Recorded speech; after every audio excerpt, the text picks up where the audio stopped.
Judged according to the way you live. Ezekiel 18. God's message to me. What do you people mean by going around the country repeating the saying, the parents ate green apples and the children got the stomach ache? As sure as I am the living God, you're not going to repeat this saying in Israel any longer.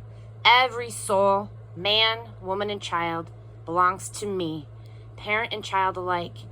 You die for your own sins, not another's. Imagine a person who lives well, treating others fairly, keeping good relationships, doesn't eat at the pagan shrines, doesn't worship the idols so popular in Israel, and doesn't seduce a neighbor's spouse, does not indulge in casual sex, doesn't bully anyone, doesn't pile up bad debts, doesn't steal, doesn't refuse food to the hungry, doesn't refuse clothing to the ill-clad, does not exploit the poor, does not live by impulse and greed, does not treat one person better than another, but lives by my statutes and faithfully honors and obeys my laws. This person who lives upright and well shall live a full and true life. This decree of God the Master. But if this person has a child who turns violent and murders and goes off and does any of these things, even though the parent has done none of them, eats at pagan shrines, seduces his neighbor's spouse, bullies the weak, steals, piles up bad debts, admires idols, commits outrageous obscenities, and exploits the poor, do you think that this person, this child, will live? Not a chance. Because he's done all of these vile things, he'll die, and his death will be his own fault. Now look, suppose that this child has a child who sees all the sins done by his parent. The child sees them, but does not follow in the parent's footsteps, does not eat at pagan shrines, does not worship the popular idols of Israel, does not seduce his neighbor's spouse, does not bully anyone, does not refuse to loan money, does not steal, doesn't refuse food to the hungry, doesn't refuse to give clothes to the ill-clad, does not live by impulse and greed, and does not exploit the poor. He does what I say. He performs my laws and lives by my statutes. This person will not die for the sins of the parent. He will live truly and well.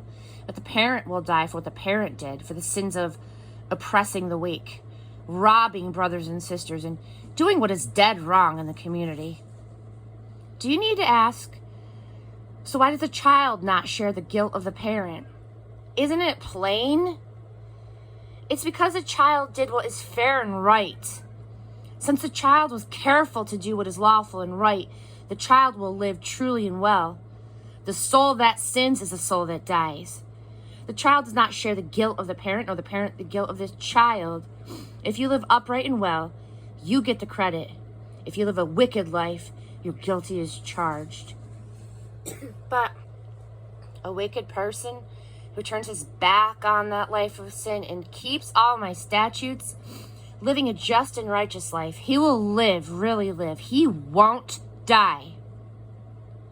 I won't keep a list of all the things he did wrong. He will live.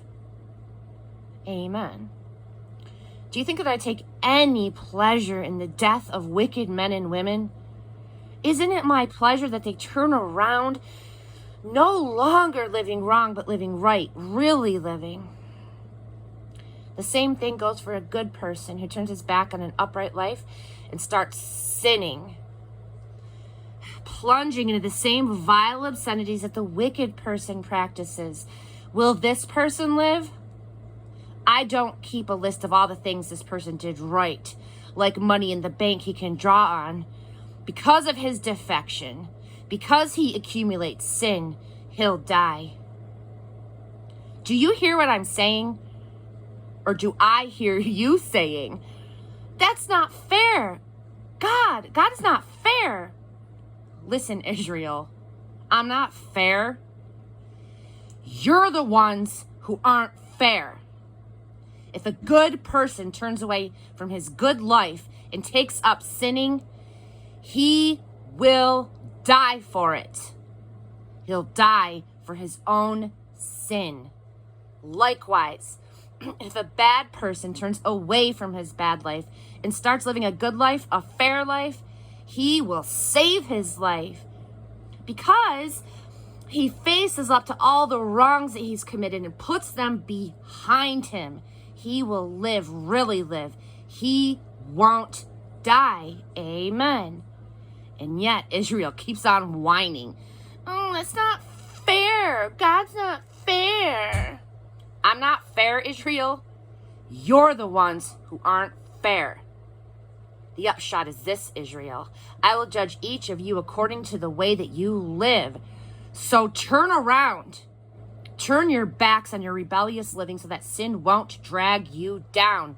Clean house. No more rebellions, please. Get a new heart. Get a new spirit. Why would you choose to die, Israel? I take no pleasure in anyone's death.